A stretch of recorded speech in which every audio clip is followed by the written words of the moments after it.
আমার বক্তব্য শেষ করছি। নমস্কার। এখন বক্তব্য রাখার জন্য আহ্বান করছি ইঞ্জিনিয়ার দীপু বড়ুয়া। ইঞ্জিনিয়ার দীপু বড়ুয়া।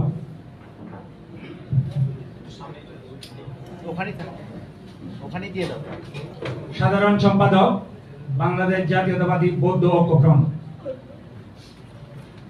মৃত্যুর মহিমার শিকা নিয়ে জিয়া তুমি বেঁচে আছো আমাদের বুকের কবরে, মৃত্যুতে শেষ নেই তোমার, মৃত্যুতে শুরু অগ্রযাত্রা। সদ্ধর্মের চিরস্থায়ী হোক সকলের প্রতি পরম করুণাময়, তথাগত সম্মুখ সম্বুদ্ধে শান্তি ও করুণা বর্ষিত হোক।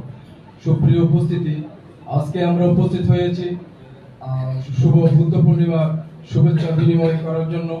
আমি বাংলাদেশ জাতীয়বাদী বৌদ্ধ ঐক্য ফ্রন্টের পক্ষ থেকে সম্মানিত উপস্থিতি সহ সকল দেশবাসীকে শুভ বুদ্ধ পূর্ণিমার শুভেচ্ছা জানাচ্ছি। সাথে একটি কথা, আমি আমাদের এখানে বিএনপির স্থায়ী কমিটির সদস্যবৃন্দ এবং জাতীয় নেতৃবৃন্দ উপস্থিত আছেন। আমরা বৌদ্ধ সম্প্রদায় বাংলাদেশ জাতীয়বাদী দলের সাথে, রাজনীতির সাথে আমরা বিরাজমান ছিলাম। যদি আমি একটু আলোকপাত করি, আমার গ্রাম বাংলাদেশের সবচেয়ে বড় বৌদ্ধ গ্রাম, বৌদ্ধ জনগোষ্ঠীর যে সমতল বাঙালি রাউজান। আমি একজন মুক্তিযোদ্ধা সন্তান। আমি চট্টগ্রাম পলিটেকনিক ইনস্টিটিউটে ছাত্রদলের ভিপি হই, যার সুবাদে আমার বাবা মুক্তিযোদ্ধার ভাতা সহ সমস্ত কর্মকাণ্ড থেকে বিরত গুটিয়ে নিয়েছিলেন, বঞ্চিত হয়েছিলেন। এবং আমি চট্টগ্রাম পলিটেকনিক ইনস্টিটিউটে ছাত্রদল করার কারণে 2021 সালে আমার ছোট বোন এনএসআইতে উত্তীর্ণ হয়ে এবং অ্যাপয়েন্টমেন্ট লেটার যাওয়ার পরে এখন যখন জয়েন করবে, তখন আমার কাছে ফোন আসে যে আমি ছাত্রদল বা বিএনপির রাজনীতির সঙ্গে জড়িত আছি কিনা। আমি নির্দ্বিধায় বলেছিলাম যে আমি সংগঠনের সাথে সংগঠিত আছি, যার কারণে অ্যাপয়েন্টমেন্ট লেটার পাওয়ার পরেও জয়েন করতে পারিনি আমার ছোট বোন।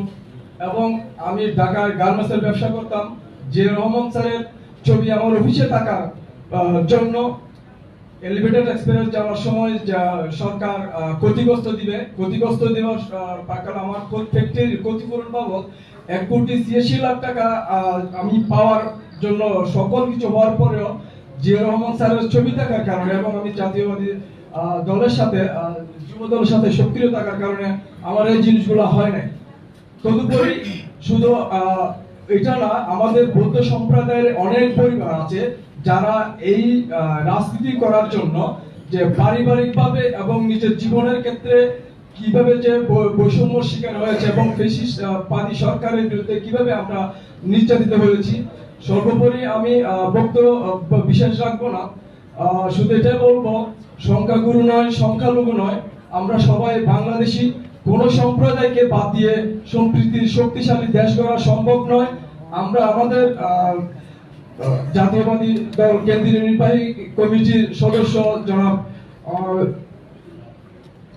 উদয় দাদা, সুশীল দাদা এবং আমার শ্রদ্ধেয় স্যার চেয়ারপারসন রাজনৈতিক উপদেষ্টা ডক্টর সুকুমল স্যার, ওনারা আছেন। আমরা আমাদের কথা বলার জন্য আমরা আমাদের লোকাল এমপি হতে শুরু করে, যেখানে আমরা চট্টগ্রাম মহানগরে রাজনীতি করেছি এবং ঢাকায় যুবদলের সাথে সম্পৃক্ত হয়েছি, আমরা আমাদের কথাগুলো, আমরা যে কিভাবে দলের জন্য নির্যাতিত হয়েছি এবং এই যে আমার যে 43 বছর বয়সের মধ্যেও আমি যে পরিবারের সাথে ছিলাম, জাতীয়বাদী পরিবারের সাথে ছিলাম, ক্ষতিগ্রস্ত হয়েছি, এই কথাগুলো জাতীয় সংসদে আমাদের প্রতিনিধিত্ব হয়ে আমাদের সম্প্রদায়ের মানুষ আপনাকে জানাবে।